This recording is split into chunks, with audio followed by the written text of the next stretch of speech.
Hello everyone, welcome again to Campkin's RV Center, Tips and Tricks. My name is Seep, and in this episode I want to talk about your RV battery. You'll find it on your A-frame up front here, usually with a cover, and it's positive and negative, and in this case this particular trailer has a solar panel which is also connected. Your RV battery is going to be used when you're not on shore power. It'll run your lights, it'll run your fridge, it'll run your pump. It'll give you those options.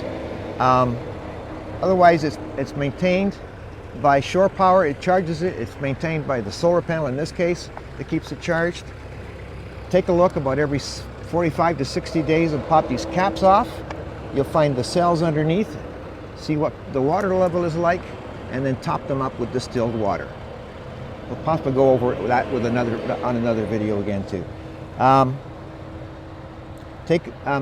Take it out for the winter, bring it inside or bring it into your garage as long as it doesn't freeze, and connect it to a trickle charger. You maintain the life of the battery by keeping the voltage right at the very top. All right, that's it for RV batteries today. Till next time, happy trails.